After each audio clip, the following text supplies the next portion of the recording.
Get in your safe place right now. We have a tornado on the ground. 4 tornado touched down in Tuscaloosa and carved a path of chaos, death, and destruction through the very heart of the city. On the ground, it's inside, probably about a mile and a half. This is a very large tornado coming directly our way.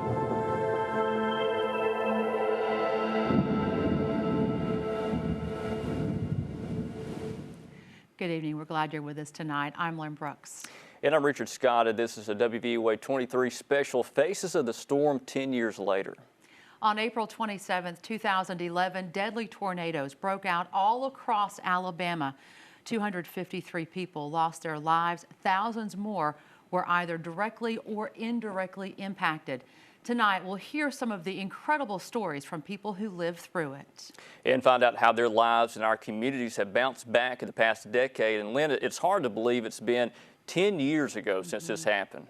It's hard to believe a decade has gone by since that day. I still remember the feeling of that day, just the sick feeling of knowing something was going to happen. We knew it was going to be big, but we had no idea the catastrophic damage that was going to be caused. You know, Lynn, I'll never forget the feeling, that cold chill that ran from my knees all the way up my back whenever I saw the tornado that was on our tower cam from Brian Denny, just looking across the stadium, and just the sight of that large tornado coming right into Tuscaloosa. And I'll never forget the helpless feeling of this thing is going to be bad.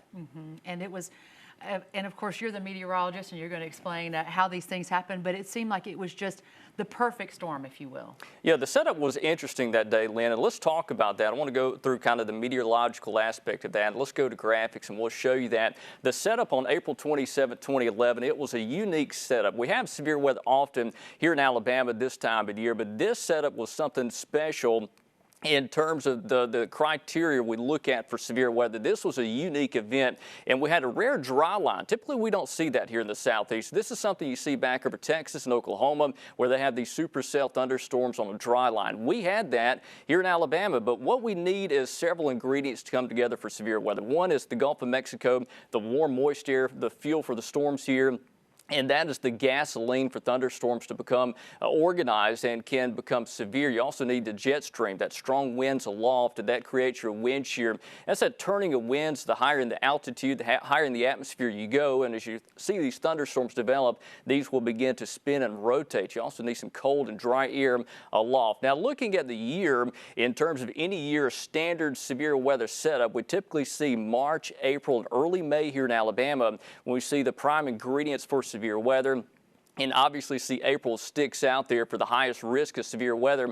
If you look at the top 6 events here in Alabama, in terms of the number of tornadoes in record, in terms of Alabama's history in 24 hours. So April 27, 2011, that was the most significant outbreak we've ever seen in Alabama's history, at least in recorded history. 62 tornadoes in that one day. We had 2 outbreaks, one in the morning, one in the afternoon and evening hours. And then April 15, 2011, that's kind of known as the forgotten outbreak, had 45 tornadoes then.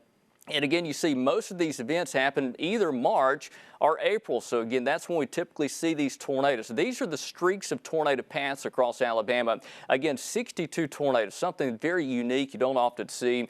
And what was also unique about these tornadoes, many of those were strong and the violent type of tornadoes. In fact, here's the Tuscaloosa tornado specifically, as it did drop in Greene County and continue moving northeast, Lynn, across Tuscaloosa County, and then eventually lifting into Jefferson County. So that tornado, the one Tuscaloosa tornado was on the ground for 80 miles, a large tornado, 1.5 miles wide. Gosh, that's incredible. All right, thanks a lot, Richard. Well, coming up, Tuscaloosa Mayor Walt Maddox sits down with us to discuss the city's struggles, accomplishments, and growth these last 10 years. Stay with us. Back in a moment.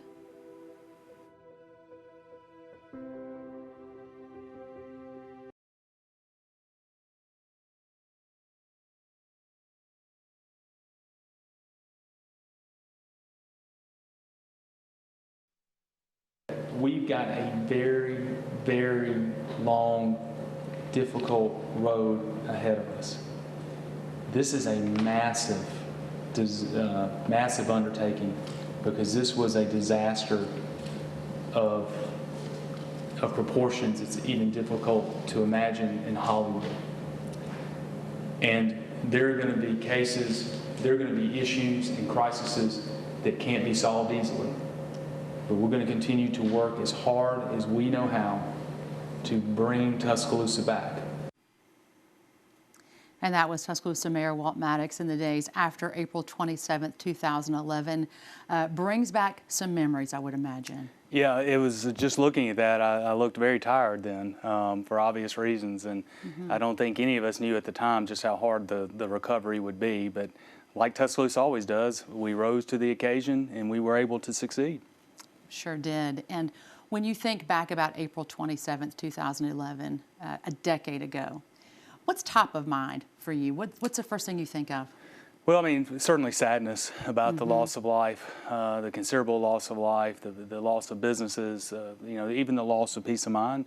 And then secondarily to that, I think about how we were never alone. This community stepped up in ways. I mean, even after the tornado itself, it was our community members that triaged the injured, that searched for the missing, that removed debris so we could get rescue units into places of our city. So those two things are the immediate things that come to my mind when I think back to April 27th. And there wasn't really, prior to April 27th, there really wasn't a model. There was no real precedent for something like this happening to a city like Tuscaloosa. No, and what really, you know, stuck out to me about April 27th is we had the tornado on April 15th, and that was considered a major tornado. We had 200 homes impacted. In this case, you had 5,300 structures, 12.5% of your city destroyed. 1,200 injured, 53 fatalities. I mean, 7,000 unemployed within 6 minutes. It was catastrophic on every type of humanitarian scale you can imagine. And so for all of us, we certainly had a response plan, but nothing could consider the magnitude of what we saw on that day. Since that day, you know, here we are 10 years later. Are you pleased with how the city has come back? I know the plan was to come back better and stronger. Do you think we've done that? Oh, no doubt. We pledged from really day one that we would build back in a way that honored all those that lost so much. And I believe we've done that. We've controlled what we could control. And the thing that I'm most proud of is we took the long view. You know, early on we took some criticism, but we did it the right way. We made certain that we planned it well. We built back with better materials, better standards, and we also made certain that infrastructure became part of our overall plan. And since that time, we've seen over $1 billion of investment into the recovery zone itself. And we've also changed a lot. There are a lot of city policies that are much different than they were pre-April 27th, 2011. We do things differently these days when we know there's a big one coming. Absolutely. In terms of disaster management, I mean, for us, one of the things we do now that seems so self-evident, we disperse our assets. You know, we lost 85% of our heavy equipment that day, 17% of our police assets, a fire station. You know, we lost so much internally that just how we operate in terms when we have severe weather has changed. But also, too, I think one of the things I think we gained out of that was the strength and resilience of this community to overcome any challenge. And I don't think that will ever leave us. April 27th showed us we could take on any challenge here in Tuscaloosa. So you think it unified our community as we look forward to the next 10 years? I think it did, and I think it also really gave us strength to know we would get through COVID-19 as well. When you've gone through a challenge like April 27th, which is unprecedented, most communities will never have to face this, and we did it and we succeeded, I think it demonstrates we can do anything. Tuscaloosa Mayor Walt Maddox, we appreciate so much you taking the time to sit down and talk with us. Oh, thank you for having me. Richard. Hey, Lynn, soon after the tornado destroyed hundreds of businesses, homes, and churches in the city of Tuscaloosa, discussions began on the rebuilding process and how it brought on some new changes in the city's policies. Jabari Pruitt spoke with the city's director of planning to see how much those policies have changed. 12% of the city of Tuscaloosa was destroyed in the April 27, 2011 tornado. The tornado was a mile wide, leaving its path of destruction behind. More than 5,000 homes and apartments were affected. Nearly 2,500 were damaged. 1,600 received major damage while others were destroyed. So the city implemented changes to the policies and codes through the Tuscaloosa Forward Plan. It was created by citizens and the city of Tuscaloosa to guide recovery after the tornado. We identified some areas where perhaps we could have done some things different. And that's to be expected with any code process. You grow as a city and you grow as a community and your needs change. You look at what's happened in Alberta and the sweet homes that have been constructed and the commercial developments that have happened. When you look at the improvements at McFarland and 15th Street, you see some of the high-quality building materials. Wright says that was some of the good things that came from the Tuscaloosa Forward Plan. Ashley Kreitz, Director of Planning for the City of Tuscaloosa, said that's when the city decided they needed to make some changes as a community. Maybe a build-to zone was a bit too restrictive for our community in an area adjacent to some major thoroughfares. That people needed and wanted the ability to park in front of their buildings instead of having parking in the rear, again, along a major thoroughfare. And so being able to make tweaks over time to help things redevelop, I think that's where we've been really successful. Kreitz says the zoning that came about as a result of Tuscaloosa Forward was a form-based code, so it didn't matter what uses went into properties just as long as it looked and felt a certain way. Kreitz says it was a new type of zoning for the city of Tuscaloosa they have never seen before. It was just different. It was something that the city of Tuscaloosa was ready for based on community involvement, but also something that again, over time, just needed to be adjusted as we realized what our markets really needed. Tuscaloosa Forward touched 12% of the city. Kreitz says the city took those high-quality building materials and put them into the University Residential District and started using them as they continued to redevelop the city or to rewrite parts of the code. When Faces of the Storm continues, we see some of the faces who have been directly impacted by the 2011 tornado. Hear their stories and hear from some who helped our community rebuild.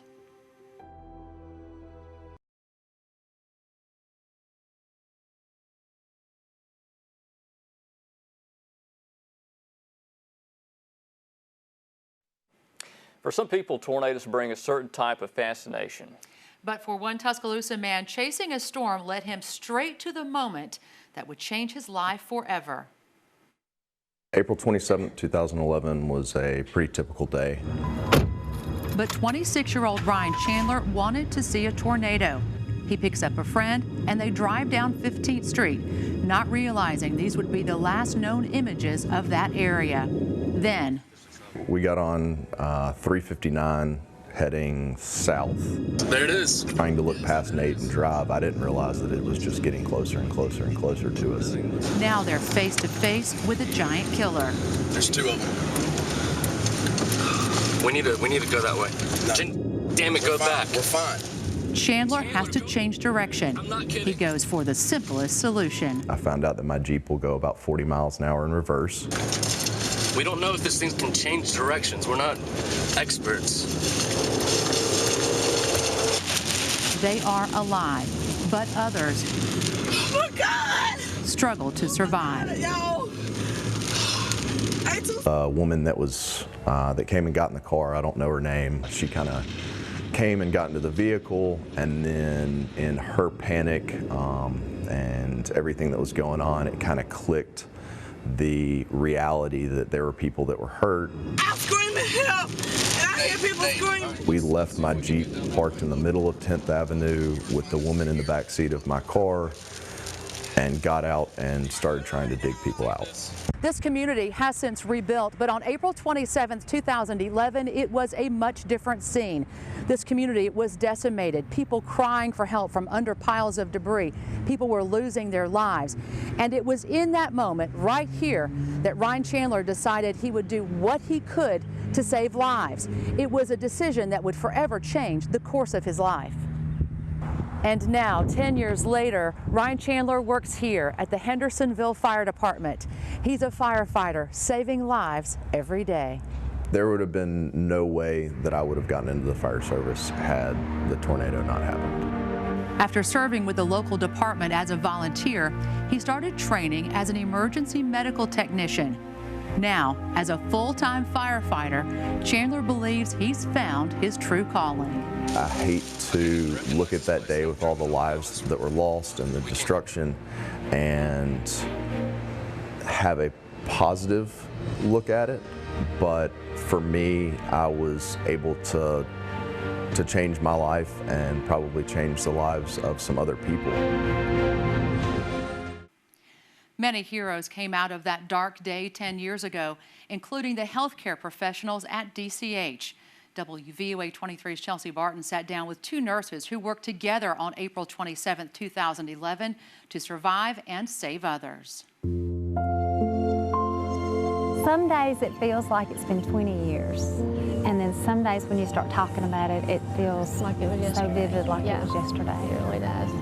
Yeah, the day was pretty much normal, but you had I don't know, I always had just this feel it was kind of a weird day, knowing that, you kind of anticipated something was going to happen. Sharon Allen and Sharon Oakley were working alongside each other in the trauma unit on April 27, 2011. Both assigned to caring for a 2-year-old little girl. And I remember we looked out the window and it was pitch black and you could see debris rotating around and it was very frightening. We were very frightened. So we laid over. I laid over the top part, Sharon laid across the legs of this 2-year-old. And we just kind of protected her. And then it kind of came and went just quickly. It didn't take long for the entire staff at DCH to learn hundreds of their neighbors were not as fortunate. We started with 1 patient and then 3 patients and then 100 and then 500, and they just kept coming and kept coming. Yeah, they were bringing them in on headboards, on doors. I had a gentleman inbox me on Facebook, and he said, I saw you on the Faces of the Storm, and I really appreciate what you did that night. And then he shared with me that he was one of our patients, and he said, I came in on an orange door. And I remember the orange door. It's because it was an orange door. And you don't get many patients on an orange door. And so it's just the little things that you remember and the patients that you remember. We were spared that day for one reason. Oh yeah, I truly believe that.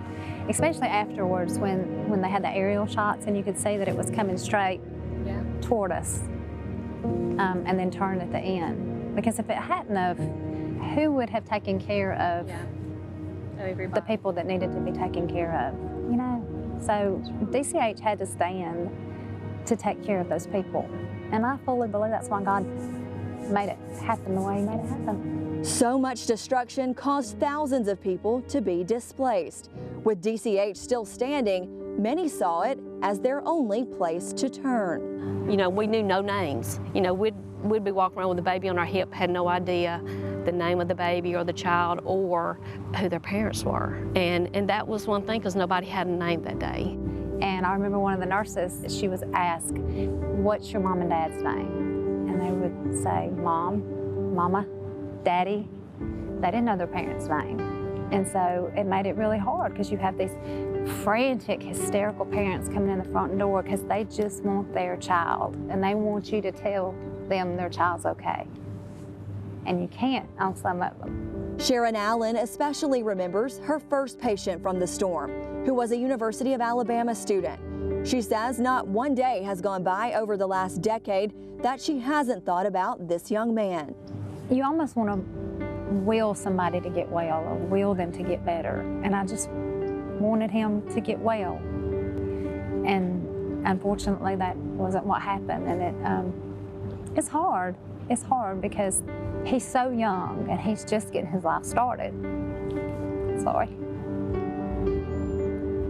And 10 years later, you think, where would he be if he were here? Would he be married? Would he have children? Would he? And I cannot tell you even now why that young man was I just connected, I don't know. Even 10 years later, I still think back and think, good gracious, what a day. And how sad it was. But, like we've discussed over the years, there was so much good that came out of that day on top of all the bad. And, of course, it changed a lot of lives. a lot of lives, including theirs. It made me appreciate the fact that I get to be a nurse, that's something that it's not just a profession, it's almost like a joy. It makes you appreciate life and hold on to everything, you know. And enjoy the day. Yes, enjoy the day. much. And I say it, and people kind of laugh at me, but eat the cookie, eat the donut, because you may not be here tomorrow to eat the donut. So go ahead and eat the donut, it'll be all right. I like that. Yeah, yeah, that's true. That's right, we'll get a donut. And the whole community in Tuscaloosa County was devastated by the April 27th tornado. Julia Smith visited that area 10 years after recovery, and she shares with us how a beacon of hope helped that community through a really tough time. April 27th, 2011 is a day fresh in the minds of Tuscaloosa area residents, even 10 years later. The EF4 tornado left a path of destruction from Greene County to Tuscaloosa, to Alberta and the small community of Holt, with Crescent Mobile Home Park taking a direct hit, destroying nearly every home in the park. Less than 50 yards away stood Soma Church, directly in the path of the storm. Soma pastor Sean Faulkner watched from his home as the tornado headed straight for the church. I was watching it as it come across our campus here at the church before we decided we needed to get in the house. And to Faulkner's surprise, the church was virtually untouched by the tornado. The window that's behind me here, it was broken on the outside, and in the front of the building there were 2 windows broken. Little did Faulkner know at the time, after the storm, the church was put into use as a holding facility for survivors. Thanks to the broken window on the front door, the building was accessible. The injured were dragged into the church using doors from damaged homes as makeshift gurneys. Of course, everything was locked up, so the neighborhood folks threw a 2x6 through the door to bring folks into the sanctuary to triage them before they took them up to Crescent Ridge Road from the church on 4-wheelers and things like that, because the ambulances couldn't get down here.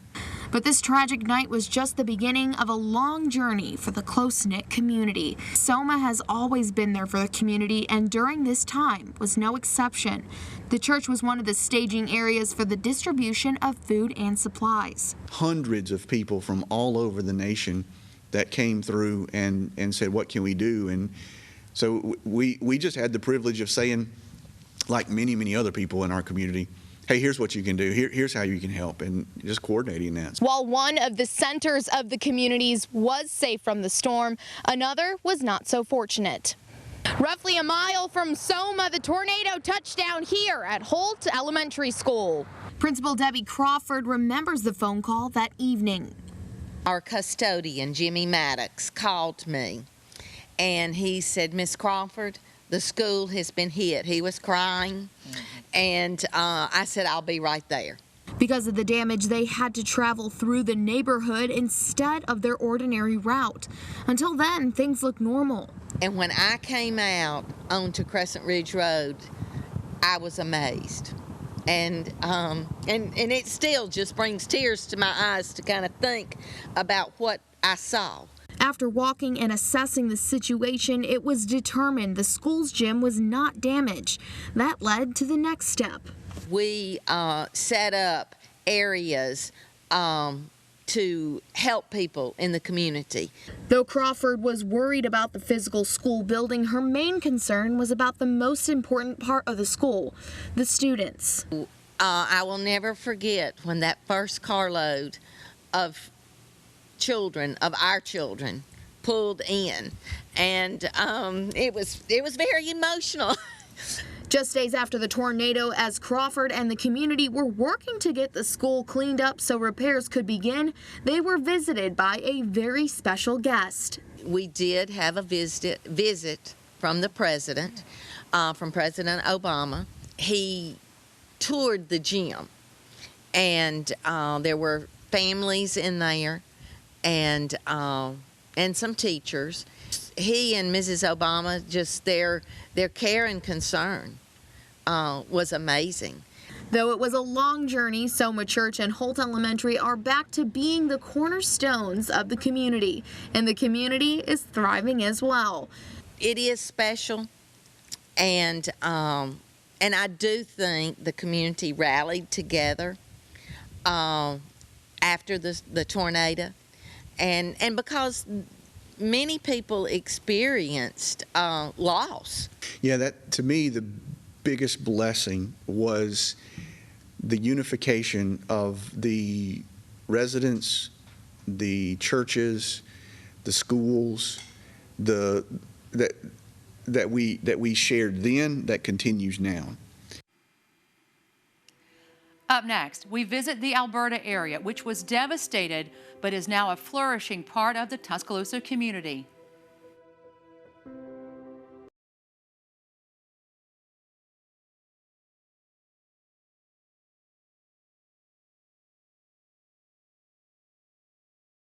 The 2011 tornadoes destroyed many cities in West Alabama. More than half of Tuscaloosa's Alberta area was left in ruins. Hundreds of homes and businesses were either damaged or destroyed. But as Jabari Pruitt shows us, in the last decade, they've gotten a clean start to rebuilding. This is what Alberta looked like on April 27, 2011, 10 years ago, when an EF4 tornado ripped through Tuscaloosa, killing 53 people. 12% of the entire city was wiped out. 65% of Alberta in District 5 was either damaged or destroyed. Today, District 5 City Councilman Kip Tyner said Alberta is on the move. I'm so proud of where we are right now, especially the last couple of years, where now you can drive through Alberta and you see an international German company that will soon be cutting the ribbon on their first phase. We got the new Chevron station, the largest one in all West Alabama, with a mega market and a Checkers. Next to it, we'll have a Taco Bell, which is separate, and then the announcement today of a Catch a Taste restaurant. I mean, we're really excited about it too. So these are just recent. Alberta Elementary School was destroyed in that tornado. Today it's called Alberta School of Performing Arts. It's back and stronger than ever. I drive through University Boulevard every day and think about how we fought to keep the school there. Now we got a performing arts school. We got a digital library, police station that's been completely redone, a brand new fire station, tennis stadium. We had a great commitment from Domino's a few years back. So I think the growth has been great and very clean. Councilman Kip Tyner says 10 years after the tornado, you still see vacant property in Alberta. He says it's not the control of the city, it's private property. And some private property owners are willing to sell an acre of land for $1 million, while others as high as $6.5 million an acre. But Tyner says his heart goes out to those families who lost loved ones on that day 10 years ago. And I'm certainly not taking anything away from the people who lost their lives, because we lost, the most life lost was in the Alberta area during the tornado. It was a horrible time, but now we're able to see a clean slate and starting over. Tyner says there's always blessings from a tragedy. Many homes and buildings were in ruins. Even the fire station was destroyed in Alberta. Ajane Robinson caught up with the former captain of that station, Jeff Roberts, to see how the station has recovered. Here in Alberta at Fire Station 4, a devastating tornado swept through the area, almost destroying everything in its path, including the fire station. That morning, me and my crew, Terry Jordan, Buck Bice, Miles Dutton, we met and we discussed, if something happens, where we're going to go. Throughout the day, the crew at Fire Station 4 continued to make their rounds while also staying up to date on the location and conditions of the tornado. So we saw the one coming up in Greene County, and it was coming toward Tuscaloosa, so we were watching it. Initially, the crew at Fire Station 4 was worried for Fire Station 7 due to reports claiming the tornado was headed south towards Skyland Boulevard. Then we lost cable and we lost power. And so we decided at that time, even though we didn't think the tornado was coming towards us, we decided to go ahead and get in our safe space, which we had identified that morning was going to be the showers. Captain Jeff Roberts and his crew had little time to react. They quickly gathered into a shower, pulled a mattress over their head, and that's what saved their lives. The entire station was just like in a blender. Once the tornado cleared, the crew walked outside of the bathroom to see their station's back wall and windows completely gone, showing the outside apartment buildings behind them. And we took a few moments to just kind of collect ourselves and make sure we were okay. With limited resources, Captain Roberts and his crew gathered all the equipment they could carry to help as many people as possible. Captain Roberts says what got him and his crew through the aftermath of the storm was seeing the community come together during the recovery process. We stayed in Alberta City every day helping people, searching for victims, helping people clear debris out of their yard. And I really think that helped as a community to bring everyone together to help clean that up. Although Roberts is no longer the captain at Fire Station 4, he was recently promoted to battalion chief for the Tuscaloosa Fire Rescue. But Fire Station 4 will always hold a special place in his heart. I was there a long time. I was there as a firefighter and as a lieutenant, and I finally got a chance to be the captain of the station. So it was sad to see that station go. Fire Station 4 may be gone, but its memory continues to live on through the courageous men from that day and this clock that stopped as the tornado hit. Habitat for Humanity is a nonprofit organization that helps people in communities all over the world build a place people can call home through volunteerism.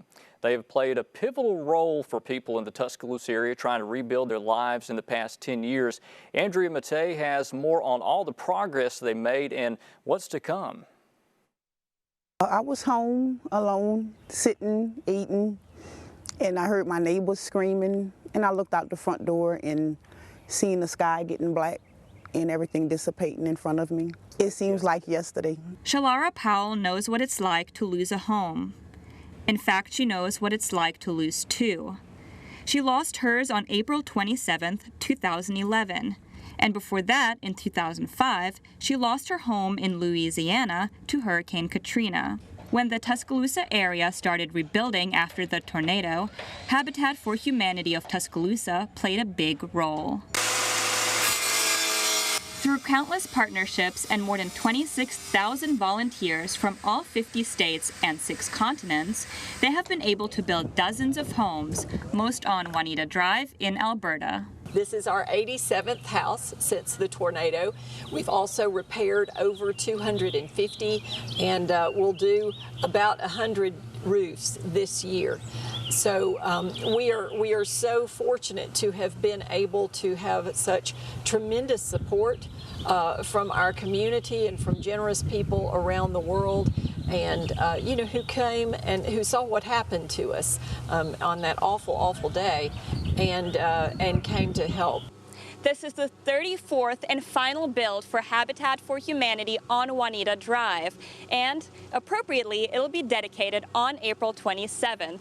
This area was wiped out after the 2011 tornadoes. But now, 10 years later, Juanita Drive is better than ever. When you drive around Juanita Drive, all of the silver-roofed houses are ours.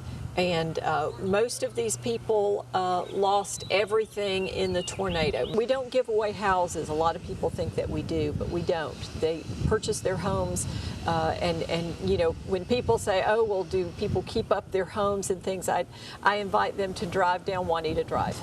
Looking down the street here, it's such a joy to see the lives that have been influenced. The homeowners have to put in sweat equity and work on their own home and get to choose some personal touches. Each home also gets a FEMA-rated storm shelter. As Powell will tell you, these homes are way more than just a building. Habitat gives a hand up to people, not a handout. And me being a homeowner now is like, since I got blessed with my home, my life has totally changed. I'm not the same person. I have a new, I don't know how to word it, new aura about myself, a new get up and go. It's like before it was just, okay, another day. Now when I get up, it's like, okay, I'm going to work, I'm coming home to my home. It does something to you. In 2013, Powell received the 15th National Championship home, built through the partnership of Habitat for Humanity and the Nick's Kids Foundation. Nick and Terry Sabin have built a home for each of Alabama's national championships they've won so far. The 18th house is currently under construction in West End. The Sabins have been such wonderful, wonderful partners. I can't say enough about the Sabins and their Nick's Kids donors. And it really has raised the standard of generosity for everyone because, you know, they've challenged us to do better. And I think that those 18 houses have really inspired other people in our community to step up also. As for the next 10 years, Ellen Potts says they are starting Operation Transformation. Habitat is in the process of purchasing 40 lots in West End and will use those job sites for job training for students at the Tuscaloosa Career and Technology Academy. Just another way this nonprofit is trying to have a positive impact on locals' lives. Before, I didn't really socialize with my neighbors. Now I have got to know my neighbors. We have a lot of beautiful homes. You see a lot of kids outside playing. Yeah. We have created it's not just a neighborhood, it's like a family. Still ahead, we take you to several neighborhoods that had to rebuild after the tornado, including Rosedale Apartments and Forest Lake. Residents will share their stories of healing and hope.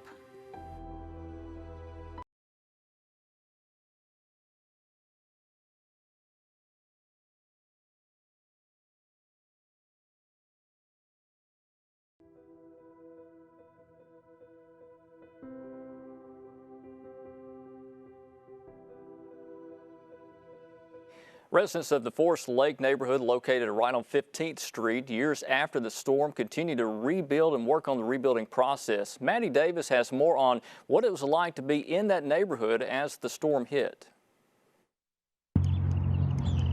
Well, at about 5 o'clock that morning, a storm came through. It was an early rise, but no shine for Mike Hicks and his wife on April 27, 2011, when a storm hit their Forest Lake neighborhood. You know, we thought that was bad. But that wasn't all. Sure enough, the worst one came through. That evening, the two got in a closet under the stairs for what would be a tornado to change Tuscaloosa and their little neighborhood forever. It didn't sound like a train.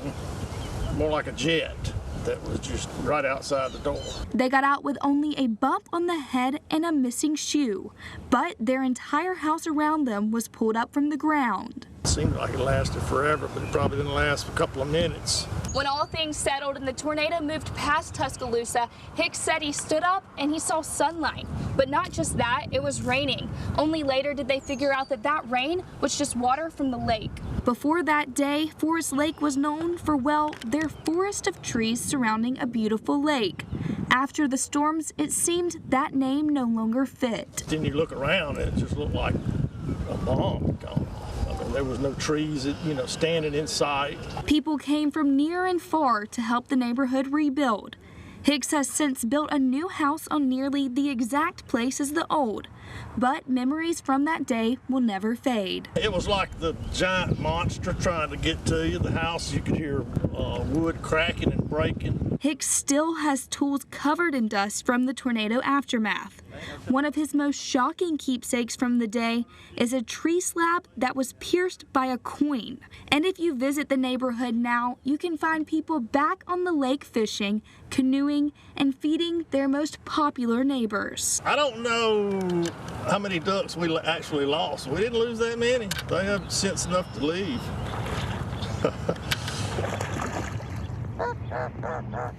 Rosedale Apartments on 10th Avenue in Tuscaloosa were badly damaged by the tornado. Tamika Alexander sat down with a resident and survivor who reflects on how that neighborhood built back better. Jeanette Barnes is one of many residents who lived in Rosedale in 2011. She recalls sitting in her living room on April 27th, listening to the weather report and quickly relocating to her bathroom closet before the tornado touched down. Yeah, it sounded like a train, and it's just like At another time, it sounded just like a big bulldozer bulldozing down bricks. And I could hear, just like everything was just crushing in, and it had got louder and louder and louder, and I really don't know how long I was in there, after the tornado hit. Barnes suffered a sprained ankle as a result of the tornado. She was buried under this rubble, relying on her faith and a small opening for air, until some Good Samaritans by the name of Doug Wedgeworth, seen here with his certificate of appreciation, and Bernard Brackett would come to her rescue. One of the guys that came to my rescue, he brought me around to the office. I remember that, and I realized I didn't have my glasses. So I asked him would he go back to see if he could find my glasses. So he did and brought them back. It was with those glasses that she could see clearly the destruction to not only her home, but her entire neighborhood. Her 2-bedroom apartment was completely destroyed, and she was only able to recover some clothes and a few photos. Fast forward to today, and Barnes tells us she still has some flashbacks, but she has learned to take the bitter with the sweet. She says she is thankful for all those who worked so hard to help build back her neighborhood. Rosedale, is completely different from what it used to be. It's beautiful, and I think most of the people that lived here, some of them are still here. They did come back, and they have a lot to be thankful for. Now, countless businesses were damaged or destroyed on April 27, 2011, and many were able to rebuild, and some not far from their original spot. Lacey Beasley visited one of those businesses, still bustling as ever. Krispy Kreme is known for their delicious hot donuts. However, tragically, on April 27, 2011, Krispy Kreme, along with dozens of other restaurants and businesses on McFarland Boulevard, were hit by the tornadoes. Despite being leveled, it didn't stop them from coming back stronger than before. We're back bigger and better than ever. 8-year owner Evan Smith says Krispy Kreme has always been a part of his family. His grandfather brought the first one to Tuscaloosa, and Smith has been making donuts ever since he was 12. When Krispy Kreme was destroyed in 2011, Smith was devastated that his grandfather's location was gone, but that only pushed him to rebuild in the exact same spot. We are thankful to be in the same spot that my grandfather built in 1980 here. We've been in Tuscaloosa since 1960, and we're just blessed. Marty Hubbard was an employee in 2011 who was at Krispy Kreme when the tornado ripped through Tuscaloosa. He huddled in the back room as the roof lifted off the building. Hubbard says he didn't pay attention to weather warnings. Today, he's very proactive. Now I'm on top of it. I'm listening to whatever news reporter I can at the time. Richard Scott, James Spann, I'm paying attention. 10 years later, both Smith and Hubbard are remembering how fortunate they are. Hubbard is not taking life for granted. Yeah, it definitely puts your priorities in check when you go through a near-death experience such as that. And Smith is staying thankful for Tuscaloosa, always supporting his hot donuts. I want to thank everybody for supporting us and enjoying a Krispy Kreme donut. Nothing's better than a hot glazed donut. As WVUA 23's Faces of the Storm 10 years later continues, we hear from more people who've been shaped by their experiences during and after the 2011 tornado. Back in a moment.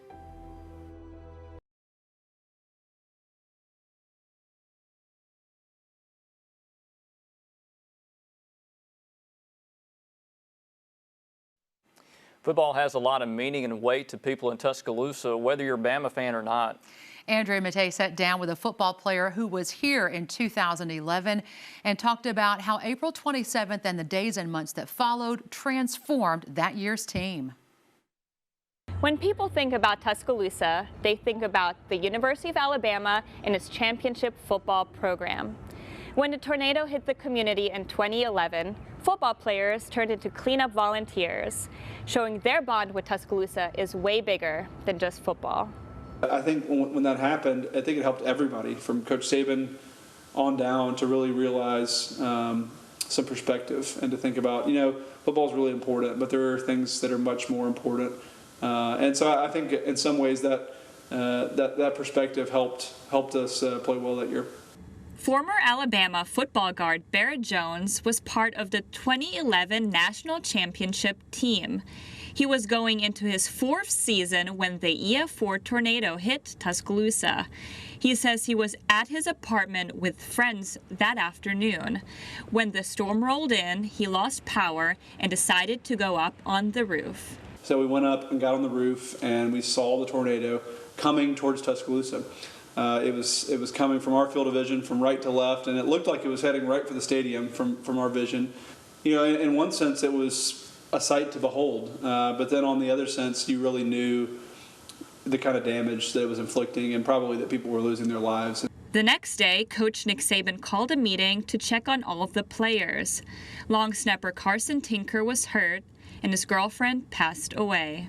You know, Coach Saban kind of said to us, guys, I want you to really just forget about football and focus on finding ways to serve in the community. There's a lot of things happening right here that are bigger than football.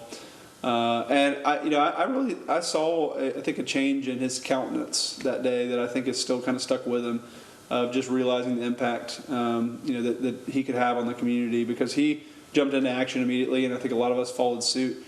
In the days after the tornado, Jones and his teammates traded their pads for work gloves and helped clean up debris. Jones says he worked mostly along 15th Street, where most of the damage was. The football team also helped with some Habitat for Humanity bills through the partnership with Nick's Kids. At the time, they had 13 national championships, so 13 houses were built. Jones says those experiences shaped the young men on the team and gave them new perspective they were able to take with them into the next season and into these last 10 years.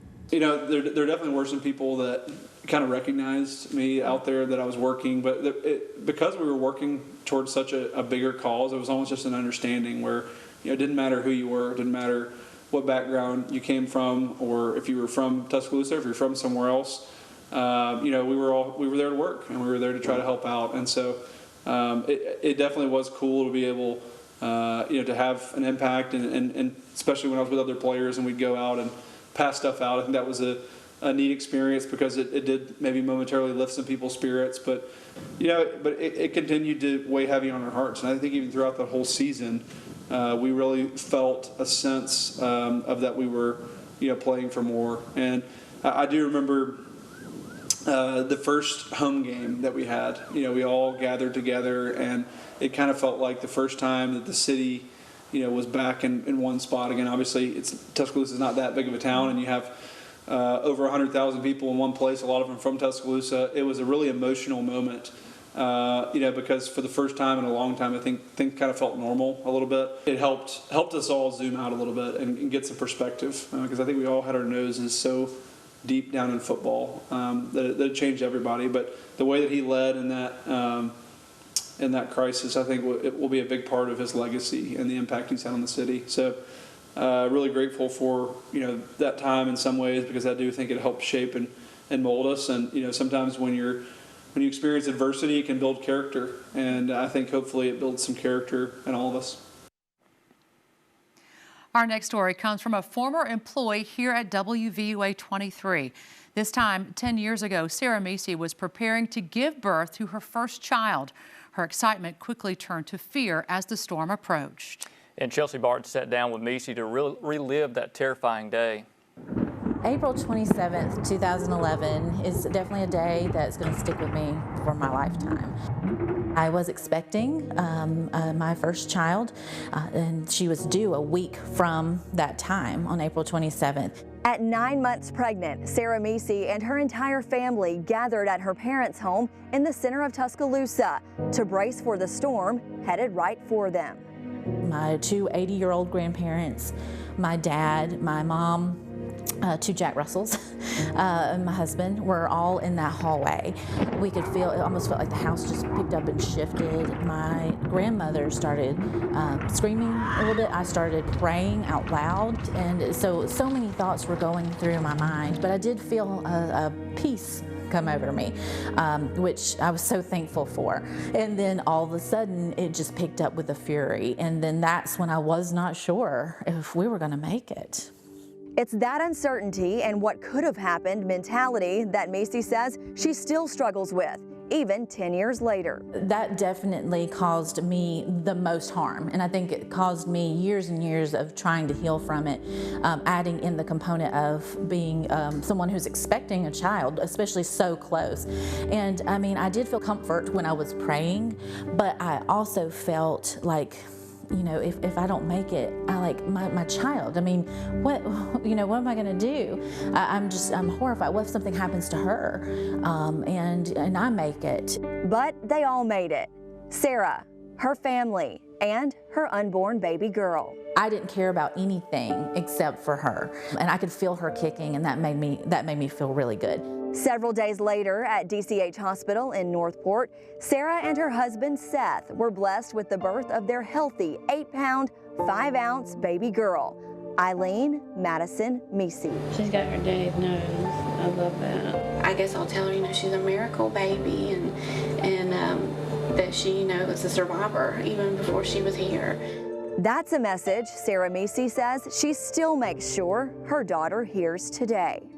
So this is Eileen. We call her Isla for short, although some people at the TV station called her Stormy after the occurrence that happened, and she is almost 10. It was the most surreal feeling to give birth to her and get to love on her and hold her. I mean, it's a special time anyway, but I just felt extra like just blessed because I had my little sweetie here that I could just hold and love on, and it was definitely one of those horrible moments that made it much better to have a sweet little beginning. Today, Isla is your typical 4th grader in many ways, but she's also unique. How many 9-year-olds do you know who are weather alert?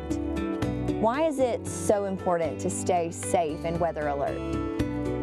So you don't get hurt or pass. Hop in the storm shelter and stay safe. If y'all have one. If y'all don't, just come over here and get in our storm shelter. We asked Isla what comes to her mind when she sees this photo of the home where she and her family barely survived that deadly storm. The houses on the pictures Mom showed me, they were like just piles of bricks and stuff. It's just surprising that you could survive that, and how I did. And she swears that that's why she was 2 weeks late. She didn't want to come out after all that. I didn't wanna. I just sat there. I'm gonna stay here. Give me 1 more week. As devastating as the storm was, the Misis say they like to focus on the positive things that came from that day, like being weather alert and mental health awareness. How did April 27th, 2011 change you? That day made me realize that, you know, life is super precious.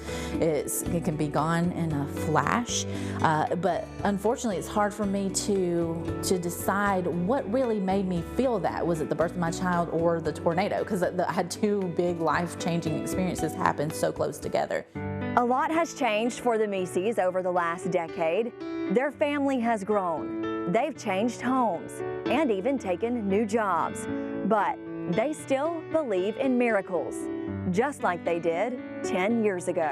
Live every moment and know that there are angels that, you know, look over us, and that tragedies happen, but good can come out of it.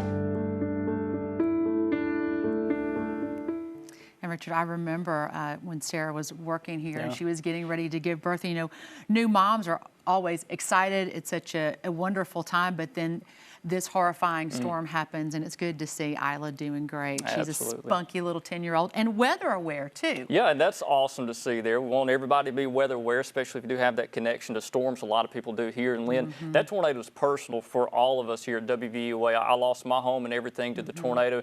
You were right there in the heart of it just minutes after it hit. And just to see a lot of folks here at the TV station lost their home and lost their property. And it was a personal. It wasn't just a storm to us. We wasn't covering a storm from a distance. It was here at home for us.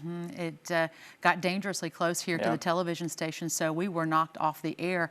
And that's the point where you were able to go and actually see your own home, which was destroyed, and you were still wearing your microphone and your suit from covering the tornado on the air. Yeah, Lee and I live back behind the old Big Lots and Hobby Lobby, not far from DCH, and I'll never forget the smells and the sounds and the sirens just 360 degrees around you. And you and I have talked about that. You've experienced the exact same thing. It was just such a kind of a devastating, emotional day for a lot of people all over West and Central Alabama, including in Tuscaloosa. That same evening, that same area near your home, I remember having to use a flashlight just to see how to get down McFarland Boulevard, an area that would normally be bustling, and it was absolute pitch black darkness later that evening. Totally different atmosphere around us. Something we'll never forget. Well, April 27th, 2011 was certainly an emotional day, and that day carried over into days, months, and then these 10 years. But Tuscaloosa and the state of Alabama have come back stronger since. And weather events like these are certainly humbling, and they show us how important it is to be prepared and alert. But the recovery, as you saw in these stories tonight, show you no matter who you are or where you come from, that we can build back better together. And as we end our program tonight, we'd like to remember the 53 people in Tuscaloosa County that lost their lives April 27th, 2011. We extend our condolences to their loved ones and to all the people across the state who lost someone that day. They will never be forgotten.